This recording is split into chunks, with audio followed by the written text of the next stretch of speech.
Hey guys, how are you? I hope आप सब अच्छे होंगे। You are welcome our YouTube channel advance CBSE maths. So we are going to start basic concept of trigonometry part 2। Part 1 में हमने देखा था introduction of trigonometry, system of measurement of angles, जिसमें हमारा फर्स्ट पॉइंट था sexagesimal system, जिसको हमने degree measurement भी कहा था। सेकंड पढ़ा था हमने सेंटेसिमल सिस्टम, जिसको हमने ग्रेड सिस्टम कहा था। और उसके बाद सबसे इम्पोर्टेंट पॉइंट सर्कुलर सिस्टम और रेडियन मेजरमेंट भी पढ़ा था, जो आपका बहुत इम्पोर्टेंट था। अगर आपको फर्स्ट पार्ट नहीं देखा है तो प्लीज़ मैं आपको सजेस्ट करता हूँ आप उसको देख के आइए, जिससे कि आप बेसिक को बेसिक से स्टार्ट करिए। उसके बाद हमने पढ़ा था ट्रिग्नोमेट्रिक रेशियोज़, जिसमें हमने देखा sine theta, cos theta, tan theta. Sine theta जो था वो किसका रेशियो था? Perpendicular to the hypotenuse ratios जो था उसको हमने साइन थीटा का नेम दिया था। कॉस थीटा को हमने बेस टू द हाइपोटेन्यूज का रेशियो, एंड टेन थीटा हमारा किसका रेशियो था? Perpendicular to the base. तो अब हम देखते हैं standard angle of trigonometric ratios. तो देखते हैं standard angle of T ratios trigonometric ratios. अब इसमें हम सबसे पहले पढ़ने वाले हैं टी रेशियो ऑफ 45 डिग्री, जो कि आपका फॉर्म होता है आइसोसेलिस ट्रायंगल से।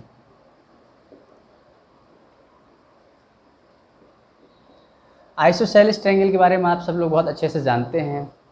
To sides are equal and two adjacent angles are equal. तो यहाँ पर एक हम आइसोसेलिस ट्रायंगल बनाते हैं। यह है हमारा आइसोसेलिस ट्रायंगल। ये आपका 90 डिग्री। अगर ये आइसोसेलिस है तो इसका परपेंडिकुलर, अगर मैं परपेंडिकुलर साइड को ए मान लेता हूँ तो यहाँ पर बेस की साइड को भी ए मानना होगा। अगर मेरा थीटा ये है तब ये परपेंडिकुलर और ये बेस होगा। अब यहाँ पर आपका आता है एच, बट यहाँ पर आपको एच तो नहीं पता। जब आपको एच नहीं पता तो क्या आप बाय पाइथागोरस थ्योरम से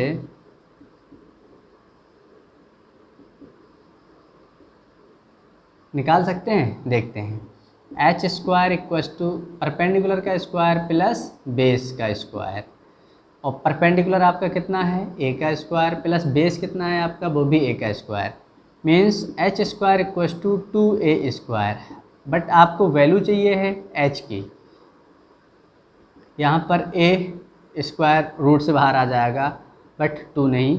तो यहाँ पर आपको वैल्यू मिलती है हाइपोटेनियस की, जो आपका क्या है? a रूट 2 है। अब हम देखते हैं साइन की, साइन का रेशियो क्या होगा? साइन 45। अगर मैं साइन 45 ले रहा हूँ, इस थीटा को हम 45 लिखेंगे। क्यों? क्योंकि अगर ये आइसोसेलिस ट्रायंगल है तो ये 90 हो गया। अब जो दोनों एंगलों का सम होगा उसको आप डिवाइड कर दीजिए, वो दोनों एंगल इक्वल होंगे क्योंकि वो इक्वल साइड से एडजेसेंट हैं। ये 45 तो ये भी 45। अगर ये 30 हुआ तो ये भी 30, बट ये 30 पॉसिबल नहीं है। 30 + 30 60 हो गया, 60 90 150। तो यहाँ पर आपकी वो कंडीशन फेल हो जाएगी। Sum of all angle in a triangle is equals to 180 degree. So हम यहाँ पर थीटा इक्वल्स टू 45 डिग्री लिखेंगे, यहाँ पर थीटा इक्वल्स टू 45। बट मैं इसको थीटा एज्यूम करते हुए वैल्यू निकाल रहा हूँ। आप चाहो तो इससे निकाल सकते हो, बट सेम ही है वो। अब देखते हैं साइन 45 साइन थीटा किसका रेशियो था? Perpendicular upon hypotenuse. ये आपका बेस हो गया और ये आपका परपेंडिकुलर, ये तो आपका हाइपोटेनियस है। तो आपके पास परपेंडिकुलर कितना है? a, और हाइपोटेनियस कितना है? a root 2, a root 2। ये इससे कैंसिल आउट हुआ, आपका वैल्यू निकल के आया 1/√2। इसको हम क्लोज कर देते हैं अपने बॉक्स में, जिससे कि हमें ये क्लियर रहे कि ये वैल्यू 45 की है। अब हम देखते हैं cos 45 क्या होगा। cos 45 रेशियो किस किस का होता है cos? Base to the hypotenuse, base to the hypotenuse. Base कितना है आपका? ए, हाइपोटेनियस है a√2, ए से कैंसिल आउट और इसकी वैल्यू आ गई आपकी 2। cos 45 degree is equal to 1/√2। और यहाँ से आपको एक सिमिलरिटी मिली साइन और कॉस में in case of 45 degree. Sine 45 हो या कॉस 45 डिग्री हो, आपको दोनों पर वैल्यू क्या मिल रही है? 1/√2। मीन्स क्या है कि जब साइन और कॉस की सेम वैल्यू मिल रही हैं तो टेन और कॉट की भी सेम वैल्यू 45 पे रहेंगी, सेक और कोसेक की वैल्यू भी 45 पे सेम ही रहेंगी। बट हम यहाँ पर साइन, कॉस और टेन के बारे में बात करते हैं। सेक, कोसेक और कॉट के बारे में आप खुद से ट्राई करें, जिससे कि आप जब खुद से प्रैक्टिस करते हैं तो वो चीज़ आपकी लॉन्ग टाइम के लिए आपके माइंड में सेव होती है और आपको वो अच्छे से क्लियर होता है। तो अब हम देखते हैं tan 45 डिग्री। tan 45 किस किस का रेशियो होता है? Perpendicular upon base. परपेंडिकुलर आपका a है, बेस भी आपका a है, इक्वल्स टू 1। तो आपको यहाँ से मिला tan 45 डिग्री इक्वल्स टू 1। अब आपको अगर रिमेनिंग 3 रेशियोज़ हैं, चाहो तो निकाल लो, बाकी आप इसको डायरेक्टली इसके रेसिप्रोकल से ही निकाल सकते हैं। मान लो मैं यहाँ पर निकाल रहा हूँ कोसेक 45 डिग्री, ये क्या होगा? 1/sin 45 degree. Cosec 45 degree equals to 1/sin 45 degree की वैल्यू आप निकाल चुके हैं 1/√2। 1/√2 ये पेयर कंप्लीट है। जो पेयर इनकम्प्लीट होता है आप उसके अपॉन में 1 लिख के न्यूमरेटर वाले फ्रैक्शन को ऐसे ही लिखते हैं, डिनोमिनेटर वाले फ्रैक्शन को रेसिप्रोकल कर देते हैं √2/1। और आपको यहाँ से कोसेक 45 डिग्री की वैल्यू मिल गई √2। आप चाहो तो cosec sec 45 degree equals to 1/cos 45 और cos 45 की वैल्यू लगा रहा हूँ मैं 1/√2। मीन्स सेक 45 डिग्री की वैल्यू आपकी आ गई √2। ऐसे ही आप कॉट की निकाल लो। cot 45 degree equals to 1/tan 45 और tan 45 की value 1। Then cot 45 degree equals to 1। अब जो बाकी के हम एंगल्स निकालेंगे उसमें मैं सिर्फ साइन, कॉस एंड टेन की वैल्यू को निकालूंगा। ये रेसिप्रोकल हैं जो कि आप बहुत इजीली खुद से निकाल सकते हैं। So please write down and then proceed T ratios of 30 degree and 60 degree. चलिए तो अब स्टार्ट करते हैं टी रेशियोज़ ऑफ 60 डिग्री। तो इसके लिए एक मैं डायग्राम यहाँ पर इक्विलैटरल ट्रायंगल को फॉर्म कर रहा हूँ। ये है मेरा इक्विलैटरल ट्रायंगल। अगर इस इक्विलैटरल ट्रायंगल की ये साइड को अगर मैं 2a मान लूँ, आप चाहो तो a मान सकते हो, बट मैं अपनी कैलकुलेशन को इजी बनाने के लिए 2a मैंने यहाँ पर लेट किया हुआ है। अब अगर जब ये इक्विलैटरल ट्रायंगल है तो आपका ये एंगल 60 डिग्री होगा। This is also 60 degree and this is also 60 degree. अब मैं इस पे एक परपेंडिकुलर ड्रॉ करता हूँ तो इस लाइन को ये बाइसेक्ट कर रही होगी ये लाइन, और जब ये लाइन बाइसेक्ट कर रही होगी तो आपका यहाँ से यहाँ तक a distance and this is also a distance. अगर ये डिस्टेंस दोनों a हैं और ये मैं मान लेता हूँ p, ये तो 90 डिग्री होगा आपका। अगर ये है तो मैं इस p की वैल्यू को निकालने की कोशिश कर रहा हूँ with the help of Pythagoras theorem. तो यहाँ पर मेरा क्या होता है? परपेंडिकुलर का स्क्वायर प्लस बेस का square equals to h square. Perpendicular आपका परपेंडिकुलर ही है, बेस स्क्वायर क्या है आपका a का स्क्वायर इक्वल्स टू h क्या है आपका हाइपोटेनियस 2a का स्क्वायर। अगर आप p square is equals to 4a square, इस a को उधर लेके जाते हो माइनस का a स्क्वायर, और यहाँ से आपको p स्क्वायर की वैल्यू मिल रही है 3a स्क्वायर। अगर आप स्क्वायर हटाते हो तो ये रूट फॉर्म होगा और यहाँ से आपको p की वैल्यू मिली a√3। अगर आपको ये p परपेंडिकुलर की वैल्यू मिल गई है तो अब मैं किसी एक पार्ट को रफ कर दूंगा, क्योंकि मुझे 60 डिग्री भी यहाँ पर मिल रहा है, 30 डिग्री भी मिल रहा है। ये एंगल बाइसेक्टर हुआ तो ये 30 डिग्री आपका फॉर्म हुआ, इधर भी 30 और ये इधर भी 60। जब सेम है तो मैं किसी एक पार्ट को रफ कर रहा हूँ और अपने एक पार्ट से मैं अपनी सब वैल्यू को 60 एंड 30 की वैल्यू को फाइंड आउट करूँगा। ये मेरा a है, ये मेरा 2a है और ये मेरा क्या है a√3। ये आपका बेस हो गया और ये आपका h हो गया। अब मैं देखता हूँ टी रेशियोज फॉर 60 डिग्री के लिए। मैंने लिखा साइन 60 डिग्री। साइन किसका रेशियो होता है? Perpendicular upon hypotenuse. परपेंडिकुलर आपका है a√3, हाइपोटेनियस आपका a, सॉरी 2a। आपने a से a कैंसिल आउट किया और आपको साइन 60 की वैल्यू मिली 3/2। यहाँ पर मैं इसको बॉक्स में क्लोज कर रहा हूँ। Sine 60 degree equals to √3/2। Similar अगर मैं cos 60 की वैल्यू निकालना चाह रहा हूँ तो मेरा क्या होता है? Base upon hypotenuse. बेस मेरा कितना है a, हाइपोटेनियस कितना है 2a। a से a कैंसिल आउट, आपको वैल्यू मिली 1/2। इसको बॉक्स में क्लोज किया। Sine cos 60 equals to 1/2 and after that tan 60। tan 60 आपका कितना होता है? Perpendicular upon base. परपेंडिकुलर आपका कितना है a√3 अपॉन बेस आपका कितना है a से कैंसिल आउट, आपको वैल्यू मिल रही है 3। tan 60 degree equals to √3। Similar आप रेसिप्रोकल से की हेल्प से भी निकाल सकते हो और आप चाहो तो कॉट के फॉर्मूले से भी निकाल सकते हो। कॉट 60 डिग्री क्या होता है भाई? कॉट का रेशियो क्या होता है? Base upon perpendicular. बेस कितना है आपका a, परपेंडिकुलर कितना है आपका a√3। ये इससे कैंसिल आउट हुआ और आपको कॉट 60 की वैल्यू मिल गई यहाँ पर 1/√3। आप चाहो तो आप इस रेशियो के फॉर्मूले से ही भी निकाल सकते हो और आप इसके रेसिप्रोकल के फॉर्मूले से भी निकाल सकते हो। आई होप आपको ये क्लियर हो रहा होगा। ये आपको क्लियर तो करना होगा। आपको 9th 10th 11th and 12th में किसी भी क्लास में अगर कर रहे हो तो ये मान लो आपको लर्न करना है इसको। अगर आप बायो में इंटरेस्ट रखते हो तो आई होप आप रट सकते हो इसे।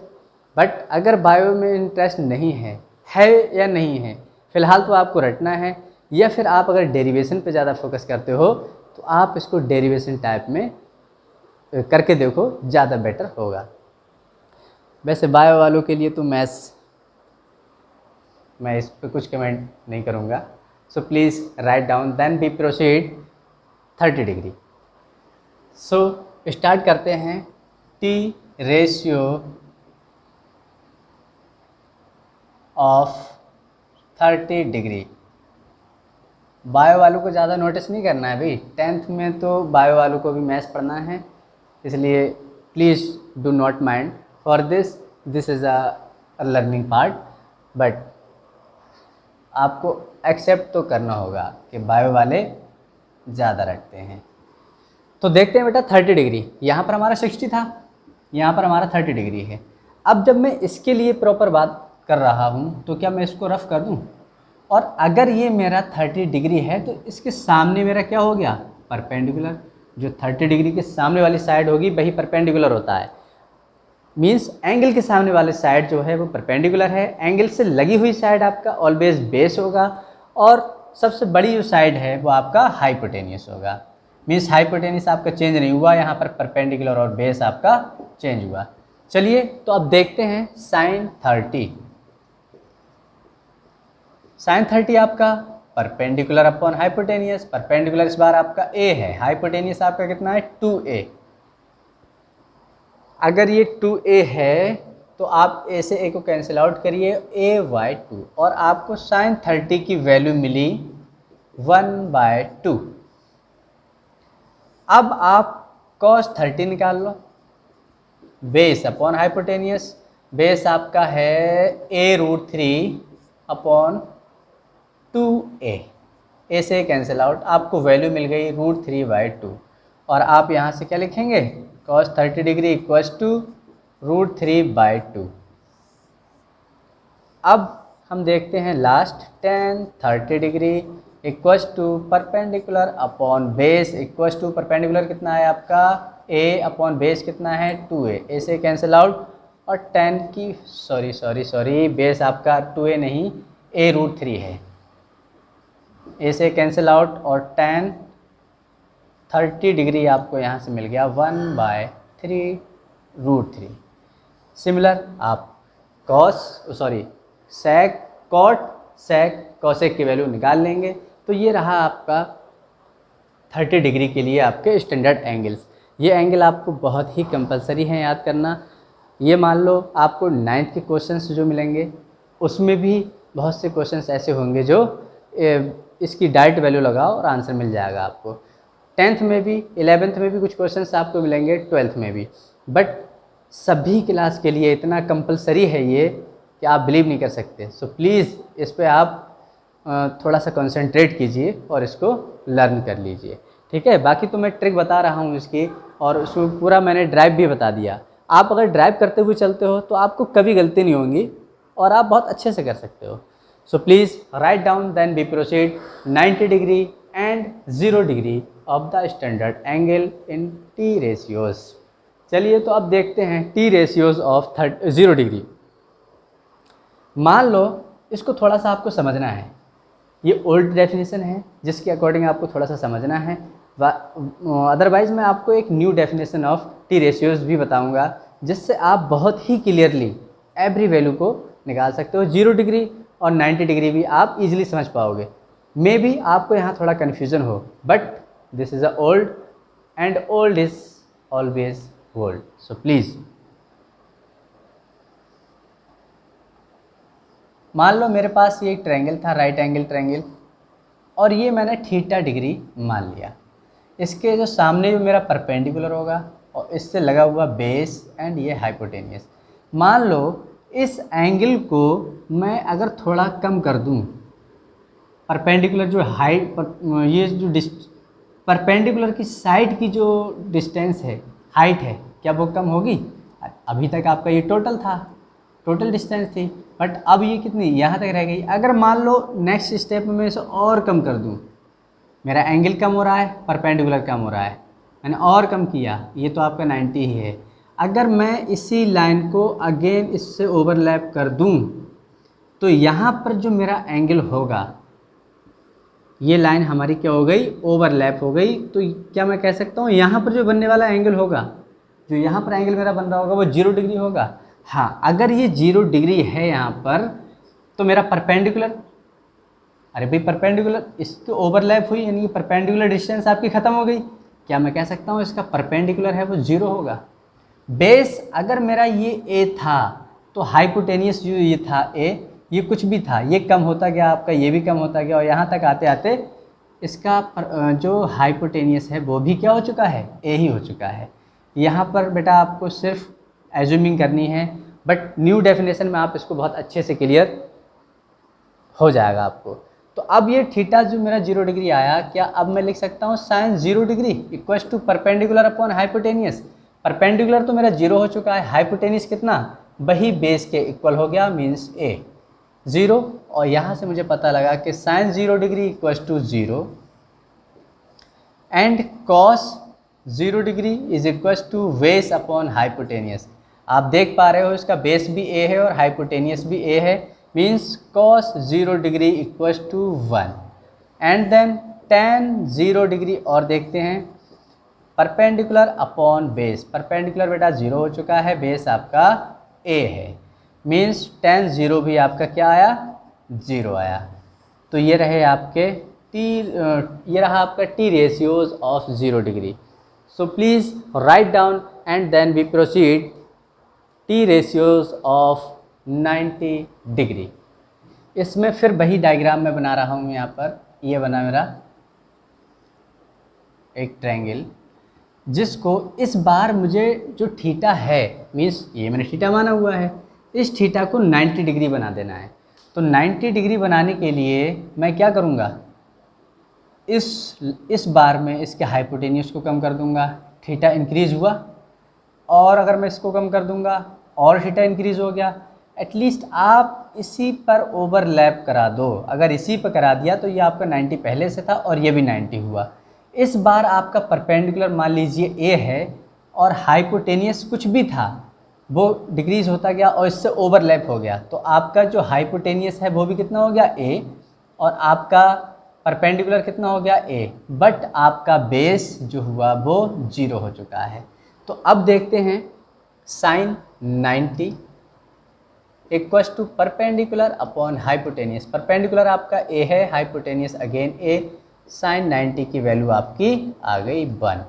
अगर आप बात करते हो कॉस 90 के लिए, बेस अपॉन हाइपोटेनियस, बेस आपका कितना है 0 upon hypotenuse a equals to 0, cos 90 की वैल्यू आपको क्या मिल गई 0। अब हम देखते हैं tan 90 डिग्री, और इसको बहुत अच्छे से आप ध्यान से देखना है, बहुत अच्छे से उसको लर्न करना होगा आपको। P अपॉन V, परपेंडिकुलर आपका कितना है A, बेस आपका कितना है 0, anything upon 0 is equals to, अब आपको ये पता होना चाहिए कि एनीथिंग अपॉन 0 या किसी नंबर को अगर हम 0 से डिवाइड करते हैं तब हमें क्या मिलता है। तो अगर हम किसी वैल्यू को डिवाइड करते हैं तो हमें मिलता है नॉट डिफाइंड। मान लो मेरे पास यहाँ लिखा है 10 अपॉन 0, ये मैं डिफ़ाइन नहीं कर सकता, मैं नहीं, कोई भी डिफ़ाइन इसको नहीं कर सकता, ठीक।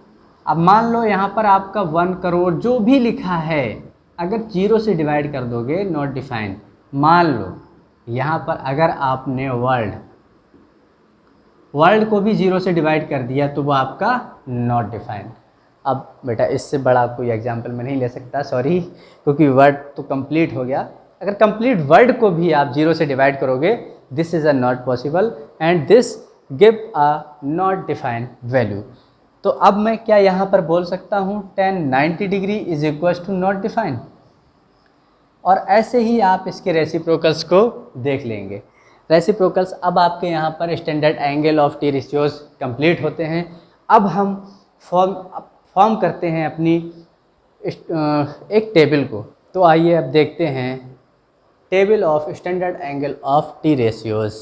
यहाँ मैंने लिखा 0 degree, 30 degree, 45 degree, 60, 90, 120, 135, 150 and 180 degree. अगर आप सबसे पहले आपको बताया गया था conversion of degree measurement and radian measurement, आप चाहो तो इसको निकाल के देख लेना। ये π/6 की वैल्यू है, यहाँ पर π/4 होता है और ये π/3 होता है, ये आपका π/2 मेन आपके यही है।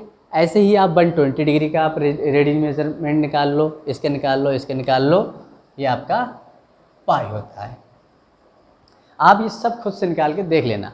अब हम देखते हैं, अब मान लो साइन आपका 0 डिग्री था, हम वैल्यू निकाल चुके हैं, 0 आया था। साइन 30 पे आपका कितना आया था 1/2। साइन 45 पे कितना आया था 1/√2। 60 पे कितना आया था √3/2। साइन 90 पे आया था 1। सेम अब हम कॉस का देख रहे हैं। यहाँ पर भी आपकी एक ट्रिक है, देखते हैं क्या है जो हम इजीली इसको याद कर सकते हैं।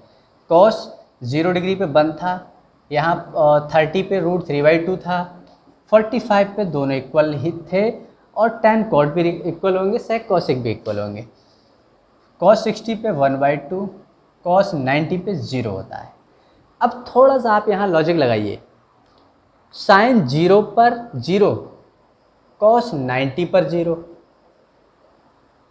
cos 0 पर 1 और साइन 90 पर 1, यानी कि जो वैल्यू आपकी यहाँ से देखें हैं साइन के लिए इंक्रीज होती जा रही है। 0, 1/2, इससे ग्रेटर आपका 1/√2, इससे ग्रेटर √3/2, और ये हाईएस्ट वैल्यू ऑफ साइन। तो अब इसमें देखते हैं कॉस हाईएस्ट वैल्यू पहले है और डिक्रीज होती जा रही है। 0 से अगर आपको निकालना है तो 0 और 90 के बीच निकालिए। साइन 0 पे 0, साइन 90, कॉस 90 पे 0, इधर आप बढ़ाते चले जाओ और वही वैल्यू को आप इधर से रिपीट करते चले जाओ। ऐसे ही आपका tan के लिए है। अब यहाँ पर तो आप डायरेक्टली निकाल सकते हो। tan थीटा क्या होता है, sine theta upon cos theta. Sine theta 0/1, 0। अब आप सबको अपॉन में करते जाओ, आपको डायरेक्ट वैल्यू मिल जाएंगी। tan 30 पे निकालते हो तो साइन 30, अगर आप tan 30 यहाँ से निकालना चाह रहे हो तो मीन्स क्या होगा कि sin 30 अपॉन cos 30। अब sin 30 कितना है आपका 1/2, cos 30 कितना है √3/2। ये 2 से 2 कैंसिल आउट, आपका कितना निकल के आना चाहिए 1/√3। 45 पे ये कम्प्लीटली कैंसिल आउट हो जाएगा। अगर आप इसको देखते हैं तो 2 से 2 कैंसिल आउट, यहाँ आपका बचा 3। और हमने 90 पे 10 को देखा था 1/0, एनीथिंग अपॉन 0 नॉट डिफाइन। यहाँ पर आप लिखो नॉट डिफाइन। अब आपको देखना है कॉट, जो आपने साइन कॉस के लिए क्या किया था आप वही कीजिए। नॉट डिफाइन आप पहले लिखो, जो वैल्यू पीछ आप इधर से क्या करेंगे जो वापस आएंगे वही वैल्यू इसकी बढ़ती जा रही है √3 1, फिर ये वैल्यू आपकी 1/√3 और फिर ये 0। सेम आप लिख लो सेक थीटा के लिए। अब सेक आपको पता है ना ये रेसिप्रोकल ऑफ कॉस है, तो सेक 0 = 1/cos 0। तो 1/cos 0 की वैल्यू 1 आ गया। अब आप आगे बढ़ो सेक 30 के लिए 1/this, आई होप 2 ऊपर जाएगा और √3 नीचे आ जाएगा। आप इसके लिए देखोगे तो √2, इसके लिए देखोगे तो 2। 1/0 = नॉट डिफाइन, क्योंकि अब क्या है आपकी जो भी कॉस की वैल्यू है वो 1 के अपॉन में जा रही है। जो कॉस 90 की वैल्यू 0 वो भी आपकी 1/0 हो जाएगी। अब 1/0 अभी हमने देखा है नॉट डिफाइन।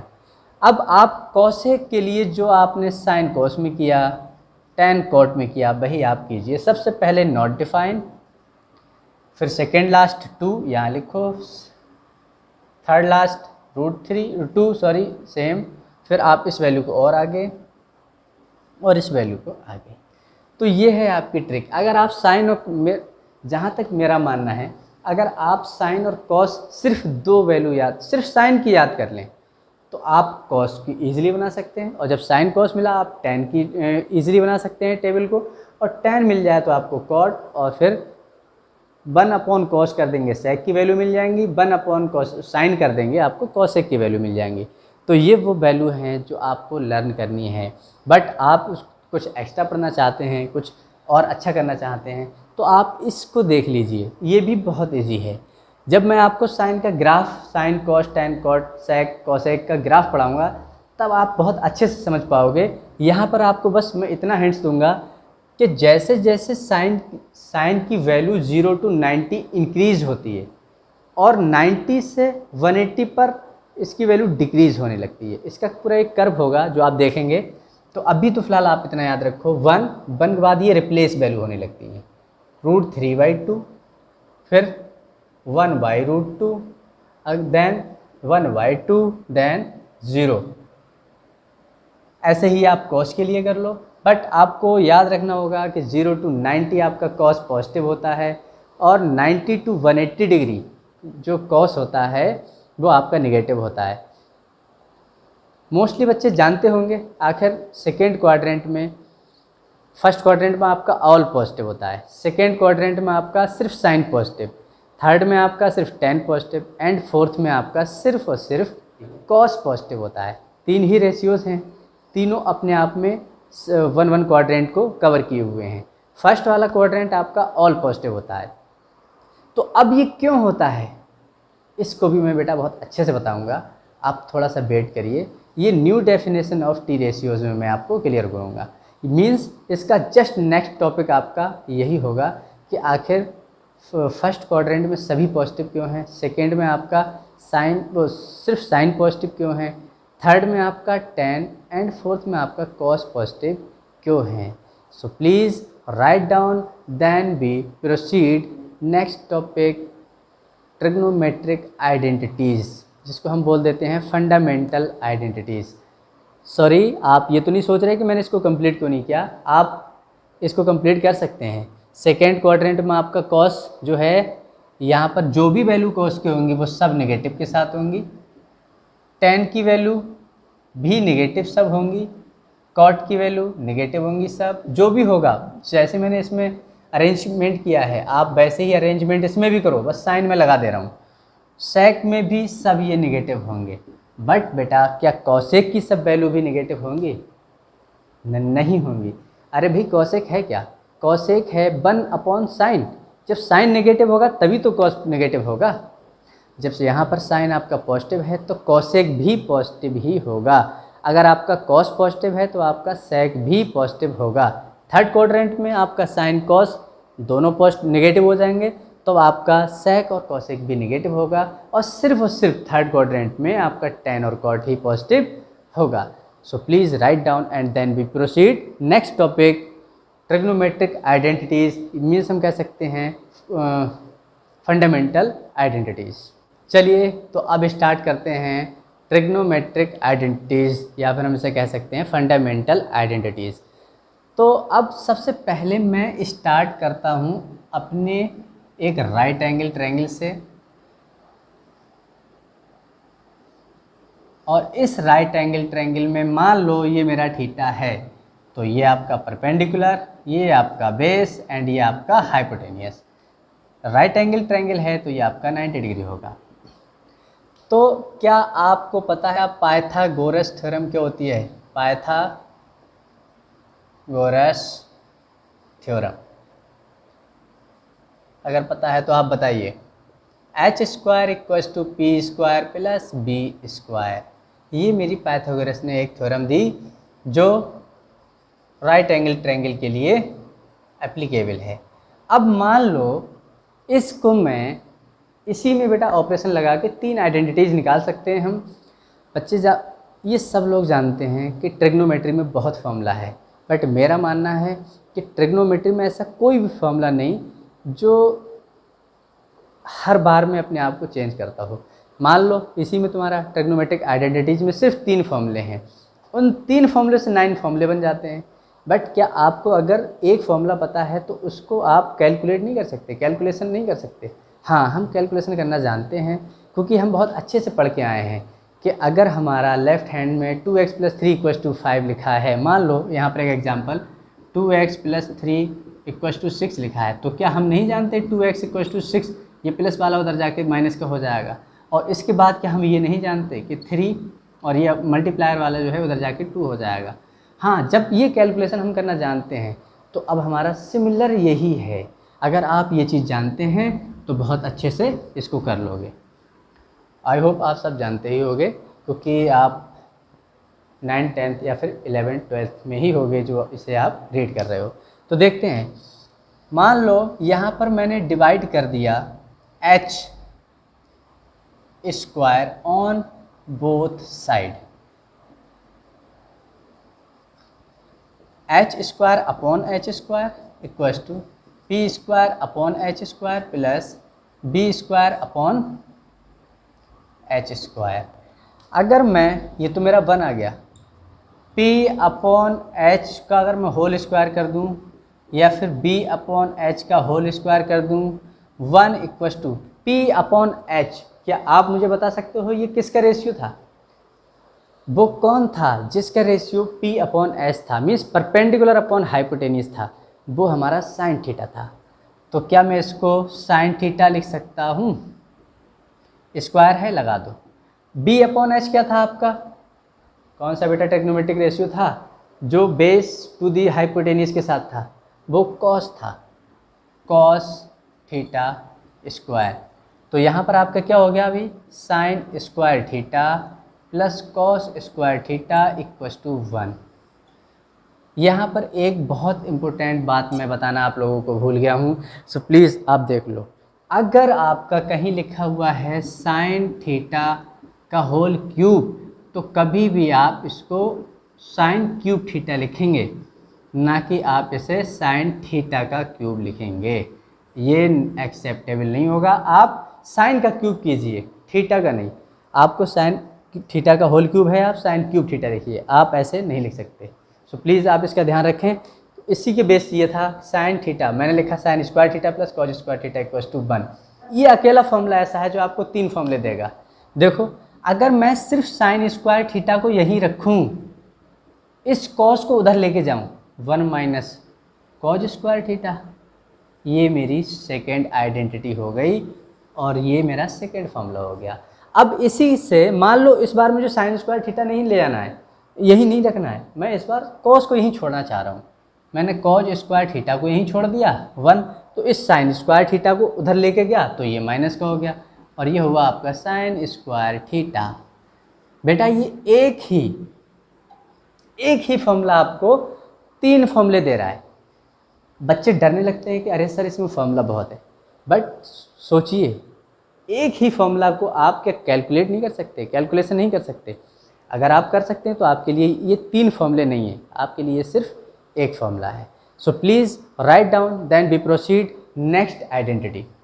चलिए भाई, अभी हमने देखा था एच स्क्वायर से डिवाइड किया था ऑन बोथ साइड, इस बार हम किसी और से डिवाइड करते हैं। मान लो मैंने पी स्क्वायर से डिवाइड कर दिया both side, divide P square on both side, क्या होने वाला है एच अपॉन पी का whole square, sorry H square upon P square equals to P square upon P square plus B square upon P square. ये cancel out हुआ।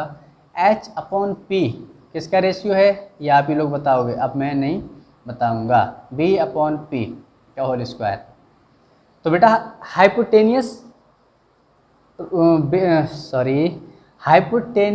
To the perpendicular, अगर ये P ऊपर होता तब साइन थीटा होना चाहिए था। इसे P अपॉन एच क्या होता है, किसका रेशियो था, साइन का, बट यहाँ पर जस्ट अपोजिट है, H अपॉन P है, मीन्स साइन का ही उल्टा किया गया होगा, रेसिप्रोकल किया गया होगा, मीन्स ये कोसेक थीटा का है। तो इसको मैं लिख सकता हूँ कोसेक थीटा का whole square 1 plus B upon P. इस बार परपेंडिकुलर अपॉन बेस जो था वो tan का था, तो बेस अपॉन परपेंडिकुलर किसका हो जाएगा, कॉट का हो जाएगा, कॉट थीटा का होल स्क्वायर। तो यहाँ से आपको एक फॉर्मूला मिला cosec square theta equals to 1 plus cot square theta. ये आपकी एक मेन आइडेंटिटी हो गई और इसमें वही 3 ऑपरेशन ज़रा लगाओ। इस 1 को इस बार मैं इसके पास लेके आ रहा हूँ, कोसेक स्क्वायर थीटा, इस 1 को उधर लेके आओ, माइनस का 1 हो गया, उधर क्या रह गया कॉट स्क्वायर थीटा।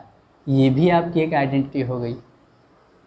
मान लो इस बार आप कुछ कॉट को ले आओ, तो पहले कोसेक स्क्वायर थीटा था, इस प्लस कॉट स्क्वायर थीटा को इधर लेके आओगे, माइनस का कॉट स्क्वायर थीटा, इक्वल में क्या रह गया 1 रह गया, जो रह गया आप उसे छोड़ दो। तो देखिए डियर स्टूडेंट, ये रहे आपके 3 आइडेंटिटी जो पर्टिकुलर सिंगल ने बनाई हैं। ऐसे ही अब हम एक लास्ट बचा है आइडेंटिटी में, उसको भी रीड आउट करते हैं। हमने एच स्क्वायर से डिवाइड करके देख लिया, पी स्क्वायर से डिवाइड करके देख लिया, अब लास्ट बचता है हम बी स्क्वायर से ही डिवाइड करके देखते हैं और देखते हैं कि अब हमें तीसरी थर्ड आइडेंटिटी क्या मिलने वाली है। So please write down then we proceed. Last identity इस बार हम डिवाइड एच स्क्वायर कर दिया, पी स्क्वायर कर दिया, बी स्क्वायर से कर लो। जब बी स्क्वायर से करोगे तो H square upon B square equals to P square upon B square plus B square upon B square. ये कैंसिल आउट और यहाँ पर आपका आ गया एच अपॉन बी का whole square equals to P upon B का whole square plus 1। Hypotenuse upon base, base upon hypotenuse cos का था, तो हाइपो अपॉन बेस किसका हो जाएगा, सेक, सेक थीटा का square equals to perpendicular upon base tan theta plus 1। यहाँ से आपका आ गया sec square theta equals to tan square theta plus 1। ये आपकी आ गई एक मेन आइडेंटिटी। और अब हम देखते हैं 3 नंबर, इसमें 3 हैं, 3 टर्म्स हैं आपके पास, 1 2 3, 3 ही फॉर्मूले बना रहे हैं। इस बार मैंने क्या किया कि सेक स्क्वायर थीटा के पास इस tan को लेके आ गए, tan स्क्वायर थीटा इक्वल में क्या रह गया 1। और लास्ट इस बार हम tan स्क्वायर को नहीं लेके आएंगे, इस बार हम लेके आ रहे हैं 1 को। तो देखो sec square theta minus 1 equals to tan square theta. तो ये रहा आपका थर्ड आइडेंटिटी ऑफ फंडामेंटल और ट्रिग्नोमेट्रिक आइडेंटिटीज़ की। तो ये है, आप इसको बहुत अच्छे से प्लीज़ रीड आउट करिए, क्योंकि अगर आप जितने अच्छे से इसको एक बार पढ़ लेते हैं, ड्राइव कर लेते हैं, तो इन फ्यूचर आपका ये बहुत अच्छे से क्लियर हो जाएगा और कभी भी आपको इसमें प्रॉब्लम नहीं आएगी। एक बात आप मान लीजिए, आप 9th में हैं या 10th में हैं या 11th या 12th में, ट्रिग्नोमेट्री का यूज़ बहुत हायर क्लास तक में होता है, चाहे आप बीएससी में जाइए, एमएससी कर लीजिए, और या तो आप इंजीनियरिंग लाइन में आप बीटेक कर लीजिए या फिर एमटेक कर लीजिए। मींस क्या है कि ट्रिग्नोमेट्री का यूज़ बहुत हायर लेवल तक है। ये मान लो किसी भी क्वेश्चन का स्टैंडर्ड बनाने के लिए हम ट्रिग्नोमेट्री का यूज़ करते हैं। कोई भी क्वेश्चन अगर स्टैंडर्ड किसी भी टॉपिक का करना होता है उन लोगों को, तो हमें ट्रिग्नोमेट्री का यूज़ करा दिया जाता है। अगर आप 11th-12th में हैं तो आप ये मान लो कि आपका कैलकुलस कंप्लीट ट्रिग्नोमेट्रिक रेशियोज़ या ट्रिग्नोमेट्रिक आइडेंटिटीज़ पे ही डिपेंड है। सो प्लीज़ बहुत ही क्लियरली आप इसको पढ़िए, और बाकी जितना भी मैं बेसिक ट्रिक्स हो सकती हैं और आपका फॉर्मूले हो सकते हैं, डेरिवेशंस तो मैं टोटल आपको कराऊंगा ही, और मैं आपको सजेस्ट भी करूंगा कि कम से कम आप एक बार ड्राइव ज़रूर करिए, क्योंकि ड्राइव करने से आपके माइंड में चीज़ें स्टोर होती हैं और आपको प्रैक्टिकली नॉलेज होती है।